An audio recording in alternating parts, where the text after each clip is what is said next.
رات کو، اس موقع کو ہمیں غنیمت سمجھنا چاہیے، اور غنیمت سمجھ کر کے اپنے رب سے کہنا چاہیے، اے اللہ ہم تیرا شکر ادا کرتے ہیں، ہم تیرا شکر ادا کرتے ہیں مولا۔ نہ جانے کتنے لوگ تھے پچھلے سال کہ جن کو یہ مبارک رات نصیب نہیں ہوئی ہے، اور آج اگر اللہ نے ہمیں یہ وقت، یہ رات اور یہ لمحے، یہ گھڑی اگر نصیب کی ہے تو اللہ تبارک و تعالیٰ کا ہمیں شکر ادا کرنا چاہیے۔ نہ جانے آئندہ سال یہ رات ہمیں نصیب ہوگی یا نہ ہوگی۔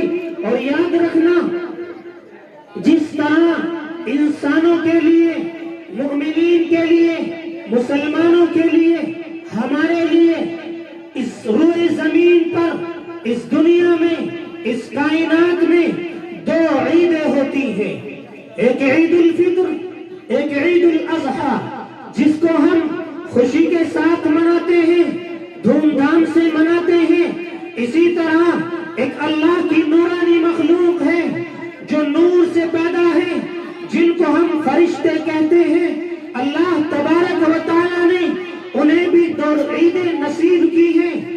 ایک عید ان کے لیے شب برات کی رات ہے، اور دوسری عید ان کے لیے شب قدر کی رات ہے۔ جس طرح ہماری دو عیدیں ہوئی، کون کون سی عید ہم جانتے ہیں؟ عید الفطر، عید الاضحیٰ، اس کو انسان مناتے ہیں، ہم مناتے ہیں، مسلمان مناتے ہیں۔ لیکن اللہ کی نورانی مخلوق ہے کہ جو شب برات ہے، جو ان کے لیے یہ عید کے مانند ہے۔ شب برات اور شب قدر دو رات ہیں۔ ہم دن میں عید مناتے ہیں، دن میں خوشی مناتے ہیں، اور اس کے بعد اللہ تبارک و تعالیٰ نے ہمیں یہ رات دی ہے تو کس لیے دی ہے؟ رات اللہ نے آرام کرنے کے لیے بنائی، سونے کے لیے بنائی۔ یہ انسان، یہ مسلمان، یہ مومن بندہ عید دن میں مناتا ہے اور رات میں سوتا ہے۔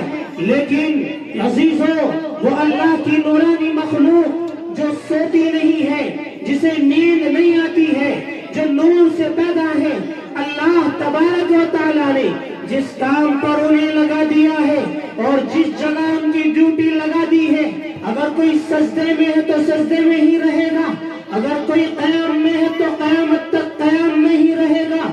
اگر جس کو اللہ تبارک و تعالیٰ نے جو کام سونپ دیا ہے وہ اس کو کرتا رہے گا۔ میرے بھائیوں، یہ دونوں عید ہماری ہے، عید الفطر اور عید الاضحیٰ، اور وہ دونوں عید اللہ کی نورانی مخلوق کی ہے۔